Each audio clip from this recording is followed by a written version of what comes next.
இருக்கிறார். யாழ கன்னியாகப்பட்டவர் சக்தியின் தவிர சந்திரகுல வம்சத்தில் பிறந்தவர். சக்தி கோடு போட்டு கீழே பார்த்து போக வேண்டும். அப்படியா? ஆமா. கோடு தாண்ட கூடாதா? ஆமாங்க. ஈசனை காண முடியாதுங்க.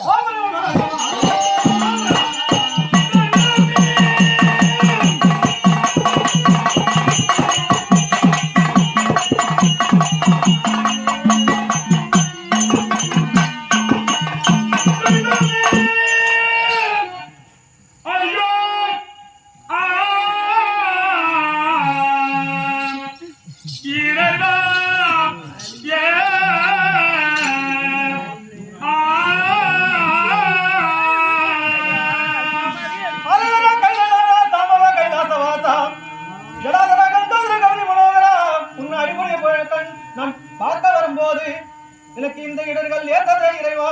அரகரா ஆதி கைலாசரா நோக்கி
வரும்போது எனக்கு இந்த இடர்கள் எல்லாம் தீர்ந்தது.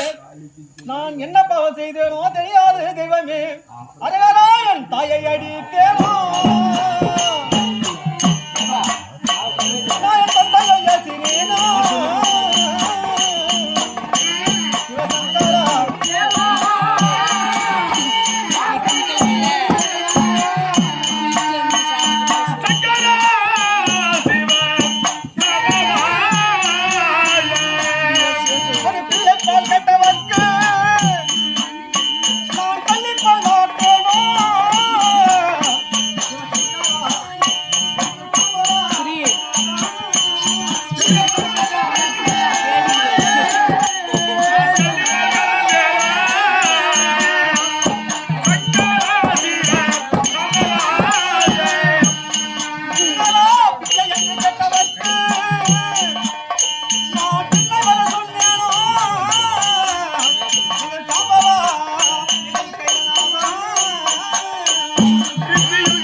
வைத்தால் அரகராந்த யாரோ ஒரு கண்ணி வந்து எனக்கு இந்த 7 கோடு போட்டு வைத்தால் இந்த இடங்கள் எல்லாம் தீர்த்து வைக்க எனக்கு யாரும் இல்லையா தெய்வமே?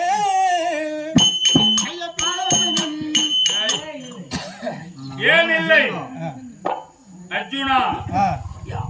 கஷ்டப்பட்டு அழுந்திருக்கிறாய், குறைகளை சொல்லி என் பேரை சொல்லி அழுகிறாய். ஏன் உனக்கு அதாவது இல்லை? வடதிசை நோக்கிப்பார். உன் பாட்டியாகிய பத்ரகாளி அம்மன் ஆலயம் இருக்கிறது. உன் பாட்டியாகிய பத்ரகாளி அம்மனை நினைத்ததே உண்டானால் அவள் வெறுவால் உனக்கு அருள் கொடுப்பாள். அவளிடத்தில் உன் கஷ்டத்தை சொல்லுப்பாள். ஆசவ வாக்கு சொல்கிறது ஆகாய மார்க்கமாக. அதோ பார், வடக்கு பக்கம் பார்த்தால் காளி கோவில் தெரிகிறது. அந்த அம்மனை வழிபட்டால் உனக்கு வழி கிடைக்குமா? அப்படியே ஆகட்டும் தாயே.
பத்ரகாளி நீதான் காளின்னு சொல்லி கண்டாத ஓடியா?